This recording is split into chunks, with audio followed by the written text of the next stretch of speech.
Every day on The Price is Right was meant to go as planned. Then someone in college dropped a Plinko chip and got $10,000. She did it twice more. Things went dark before she could drop her fourth chip, though. Someone in charge grabbed the chip in the air and yelled, "The game is fixed!" The crowd stopped moving in shock. No one spoke for 15 minutes. This secret disaster almost ended America's favorite game show for good, and CBS did everything they could to hide it. Bob Stewart worked at WRCA-TV in New York City in 1956. He saw a live sale on the sidewalk of 50th Street one day during lunch. The thrill of people bidding gave him an idea.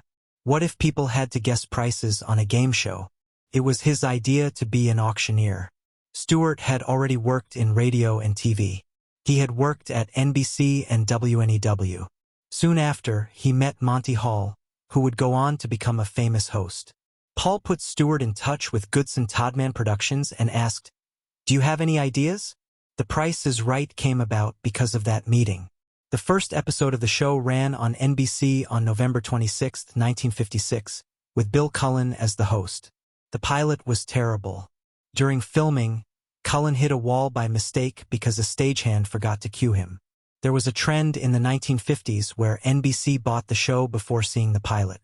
After the accident, the network tried to stop it and even gave Stewart and Bill Todman money to do so, but they said no.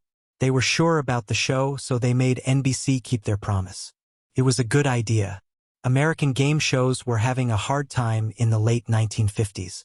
It was a big incident in 1958 when a dodo player found a notebook with answers that were supposed to be for someone else. Someone looked into what happened at that moment. It became clear very quickly that a number of game shows were rigged.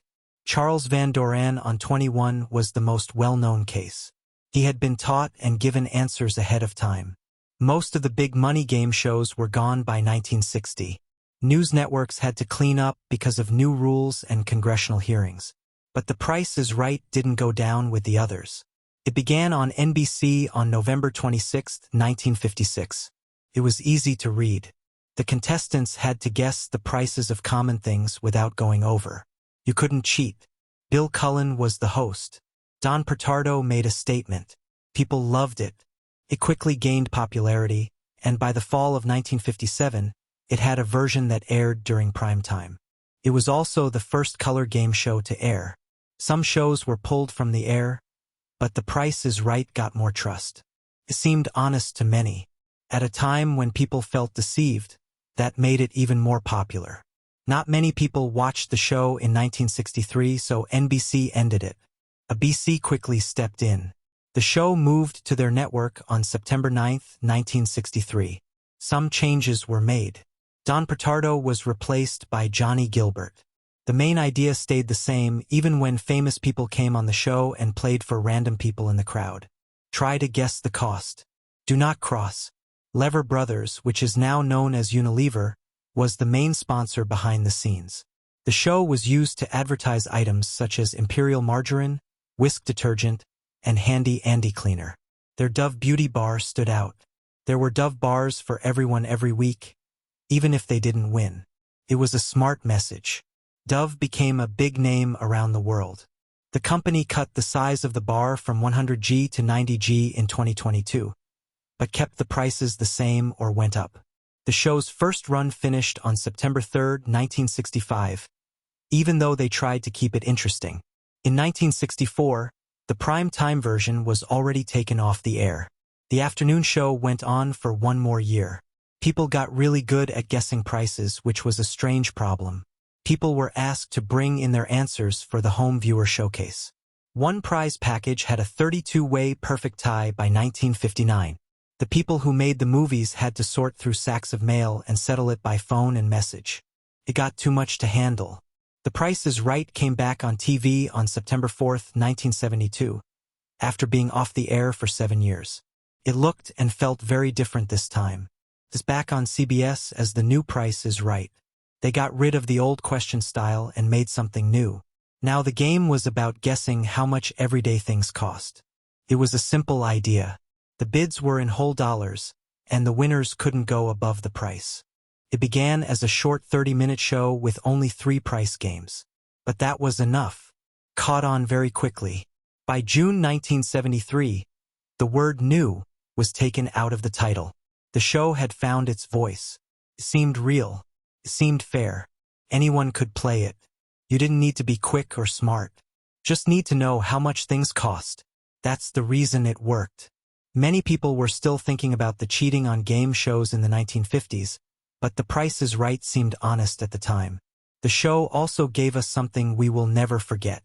Johnny Olson, a broadcaster, said something in 1972 that changed everything. "Come on down" was a simple phrase that became part of American society. The crowd lit up every time he said it. People ran to the stage, screamed, clapped, and hugged strangers. It was loud. It was a mess. It was fun. Over time, people began to practice their responses at home. A few people did cartwheels while others danced or cried. Over time, the show even showed old clips of people being carried to the front or falling down in shock. Those 3 words were the beginning of everything. After that, something else big happened. The show got twice as long on December 1st, 1975. There are stories that the move may have begun as early as November 3rd. It was a big deal no matter what. CBS made The Price is Right into a 1-hour show. That made room for 6 price games instead of 3. Plus, it gave them time for a brand new event called the Showcase Battle. The big wheel was first used at that time. There were 20 parts to the wheel. In 5-cent steps, it went from 5 cents to $1. People tried to get as close to $1 as possible without going over as they spun the wheel. If they got exactly $1, they got an extra prize. That bonus was $1,000 from December 1975 to June 1978. It got better over time and more free spins were added. The wheel was made to make stress. It was just right to measure and weight the pieces. It looked like the dollar was always close by but still tough to get. It helped us remember those times forever. Bob Barker was the one who made everything work. On September 4th, 1972, he took over as host of the show. He stayed until June 15, 2007. That is a total of 6,586 shows. He was also the host of Truth or Consequences at first, but The Price is Right took over his life. After the death of senior producer Frank Wayne in March 1988, Barker took on even more. He took over as the main producer. He worked with people to make games and even made The Price is Right $1 million Spectacular, a special version of the show that played during prime time. Barker was known for something else too. He said the same thing at the end of every show. He told her, "Help keep the pet population in check. Spay or neuter your pets." It became a part of the show's history. Every day, those words were seen by millions of people. CBS took a chance when Barker quit in 2007. Drew Carey, a comedian, was chosen to be the new host. The first episode of Carr aired in October 2007. Longtime fans weren't sure at first. Barker had kept his cool and looked good. Carey was more laid back and casual at first, but he got into a groove over time. He's been the host of more than 3,269 shows so far. He didn't change the main idea of the show. He knew about history, but he added his own style and sense of fun. People magazine talked to Carey and she said, "No matter how my day is, as soon as I walk through the door at The Price is Right, it all goes away. All day long, it's just vibes." Something amazing took place on The Price is Right on July 22, 2008. Someone from college stepped up to play Plinko. It was the $10,000 slot where she dropped her first chip. People in the crowd cheered. The second chip she used did the same thing. Then her third chip also landed in the $10,000 spot. That never took place before. 3 straight drops in a row. She had won $30,000 already. The people in the room stood up. A lot of people were yelling. Seemed like magic. But just as she was about to drop her 4th chip, the mood changed. A floor director jumped up on stage. He jumped forward and hit the chip out of the air. Everyone went cold. "The game is fixed," he told Drew Carey as he leaned in close. The person was quickly taken off the Plinko table and told to sit at the stage's edge. Drew didn't say anything and left. The curtain came down. The lights in the room went out. Even though he said he didn't know what was going on, the speaker tried to calm down the crowd. The room was quiet for about 15 minutes. No one knew why the game had stopped in the middle of an important event in history.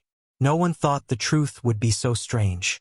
It had been 2 weeks since the last episode of that show. They used the studio to film ads for the Price Right video game during that break. They rigged the Plinko board to make the ad look fun. On both sides of the $10,000 hole, they used thin fishing lines. Every time, these lines led the chips to the middle. It was a common trick for ads, but no one took out the lines when shooting for the real show began again. No one saw that the board was still set up wrong. Not Drew, the cast, or the stage managers. It didn't seem strange until there were 3 $10,000 drops in a row. It's almost impossible to have that kind of streak. The people who made it knew something wasn't right. In the middle of the tape, they stopped the game because of this. Thanks to CBS standards and practices, they stepped in. They decided that the winner could keep her $30,000 prize.